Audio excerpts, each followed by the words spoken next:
ಬೆಂಗಳೂರಿನ ಚಿನ್ನಸ್ವಾಮಿ ಕ್ರೀಡಾಂಗಣ ಇಂದು ಬೌಂಡರಿ ಹಾಗೂ ಸಿಕ್ಸರ್ಗಳ ಮಳೆಗೆ ಸಾಕ್ಷಿಯಾಯಿತು.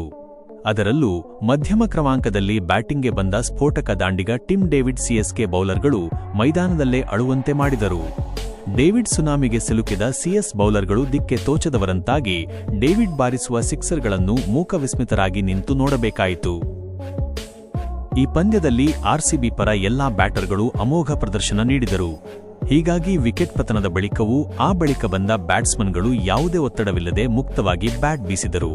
ಅದರ ಪರಿಣಾಮ ಡೇವಿಡ್ ಅವರ ಬ್ಯಾಟಿಂಗ್ನಲ್ಲೂ ಕಂಡುಬಂತು. ಬಂದವರೇ ಟಾಪ್ ಗೇರ್ನಲ್ಲಿ ಬ್ಯಾಟಿಂಗ್ ಶುರು ಮಾಡಿದ ಡೇವಿಡ್ ತಂಡದ ಸ್ಕೋರ್ ಬೋರ್ಡ್ನ ವೇಗ ಹೆಚ್ಚಿಸಿದರು. 15ನೇ ಓವರ್ನಲ್ಲಿ ಬ್ಯಾಟಿಂಗ್ಗೆ ಬಂದ ಡೇವಿಡ್ 17ನೇ ಓವರ್ನಿಂದ ಸಿಕ್ಸರ್ಗಳ ಮಳೆ ಸುರಿಸಲು ಶುರು ಮಾಡಿದರು. ಈ ಓವರ್ನ 3, 4 ಮತ್ತು 5ನೇ ಎಸೆತಗಳಲ್ಲಿ ಸತತ 3 ಸಿಕ್ಸರ್ಗಳನ್ನು ಬಾರಿಸಿದರು. ಹೀಗಾಗಿ ಈ ಓವರ್ನಲ್ಲಿ 21 ರನ್ಗಳು ಬಂದವು. 18ನೇ ಓವರ್ನಲ್ಲೂ ಅವರ ಬ್ಯಾಟ್ನಿಂದ ಒಂದು ಬೌಂಡರಿ ಹಾಗೂ ಸಿಕ್ಸರ್ ಬಂತು. 19ನೇ ಓವರ್ನಲ್ಲಿ ಉಗ್ರರೂಪ ತಾಳಿದ ಡೇವಿಡ್ ಈ ಓವರ್ನ 5 ಎಸೆತಗಳನ್ನು ಬೌಂಡರಿಗಟ್ಟಿದರು. ಇದರಲ್ಲಿ 1 ಬೌಂಡರಿ ಹಾಗೂ 4 ಸಿಕ್ಸರ್ಗಳು ಸೇರಿದ್ದವು. ಹೀಗಾಗಿ ಈ ಓವರ್ನಲ್ಲಿ 30 ರನ್ಗಳು ಬಂದವು.